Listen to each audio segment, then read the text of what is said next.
دیکھیے اللہ سبحانہ تعالیٰ کی عظمت کا دل میں ہونا بڑا ضروری ہے، اور انسان اپنی زندگی میں غلطیاں کرتا ہے، لیکن یاد رکھیں کہ کبھی بھی اللہ کی نافرمانی کر کے اللہ کو للکارے مت، اللہ کے سامنے تکبر نہیں کرے۔ اللہ سبحانہ تعالیٰ بڑے سے بڑے گناہ کو معاف کر دیتا ہے، لیکن تکبر کو معاف نہیں کرتا۔ اور اگر گناہ کرنے والا گناہ بھی کرے اور پھر اپنے گناہ پہ ڈٹ کے تکبر بھی کرے تو یہ بہت بڑا ظلم ہے۔ اور اسی سے متعلق ایک واقعہ ہے، سچا واقعہ ہے، عرب کے مختلف اخباروں میں اور میگزینز میں بھی اس کا تذکرہ آیا۔ ایک نوجوان نے اپنا واقعہ بیان کیا۔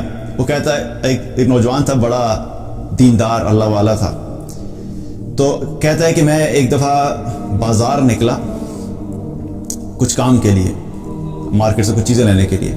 میں جب مارکیٹ میں داخل ہوا تو وہاں پہ میں کیا دیکھتا ہوں کہ ایک لڑکی ہے، اور بڑے ہی ایک آپ یوں سمجھ لیں کہ اس قسم کا لباس پہنے ہوئے اور تکبر کے ساتھ وہاں پہ چل رہی ہے اور لوگوں کو اپنی طرف مائل کر رہی ہے۔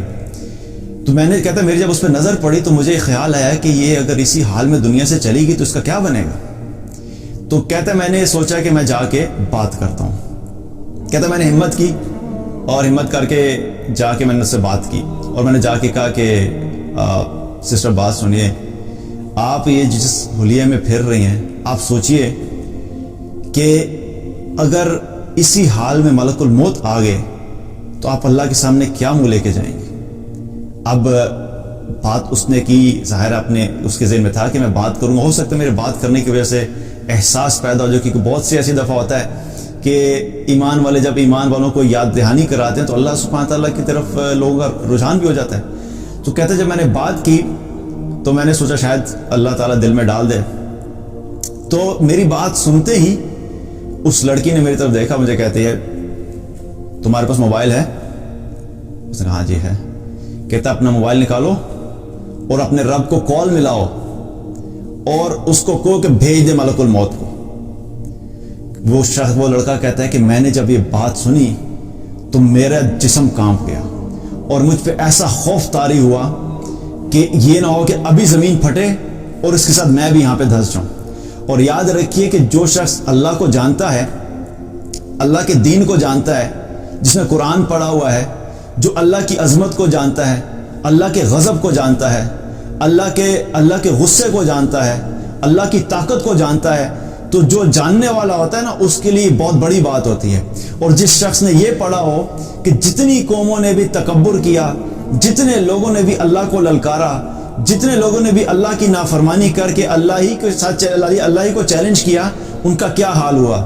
جو یہ جانتا ہو کہ قوم نوح نے جب اللہ کی نافرمانی کی تو اللہ نے قوم نوح کے ساتھ کیا کیا، قوم عاد نے جب اللہ کی نافرمانی کی اور تکبر کیا تو قوم عاد کے ساتھ اللہ نے کیا کیا، قوم سمود کے ساتھ اللہ نے کیا کیا، قوم شعیب کے ساتھ اللہ نے کیا کیا، قوم لوط کے ساتھ اللہ نے کیا کیا۔ جو اللہ اتنا طاقتور ہے کہ اتنی بڑی بڑی قوموں کو، اتنے بڑے بڑے جائنٹ جیسے جو انسان دنیا پہ آئے، ان کو ہواؤں سے اڑا دیا، کسی کو پتھروں سے اڑا دیا، کسی کو فرشتے کی چیخ سے اڑا دیا۔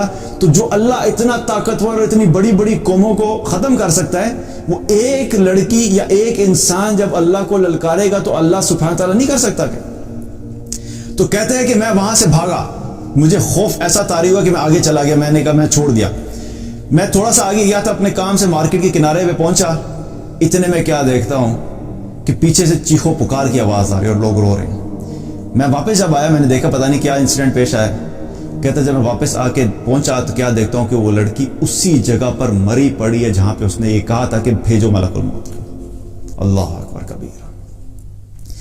کہتا جب میں نے اس کو اس حال میں دیکھا تو میں وہاں سے پھر رک نہیں سکا، اور پھر میں وہاں سے بھاگا، اور میں یہ سوچا کہ کس طرح انسان اپنے آپ کو کیا سمجھتا ہے اور اللہ کے سامنے کس طرح اللہ کو للکارتا ہے۔ تو یاد رکھیے کہ ایک ہے گناہ کرنا، اور گناہ ہونے کے بعد اس گناہ پہ قائم ہو جانا، اور پھر تکبر کرنا، اور پھر اللہ ہی کو للکارنا شروع کر دینا، یہ بہت بڑا ظلم ہے۔ اور انسان کبھی کبھی شیطان کے ایسے وسوسوں میں آ جاتا ہے اور ایسے برے طریقے سے ٹریپ ہو جاتا ہے کہ اس کے دل سے اللہ کی عظمت بالکل ختم ہو جاتی ہے۔ تو گناہ اگر ہو بھی گیا ہے تو یاد رکھو کہ کبھی اللہ کے سامنے یہ جرت نہیں کرو کہ گناہ کی بنیاد کے اوپر اللہ کے سامنے ہی تکبر کرنا شروع کر دیں۔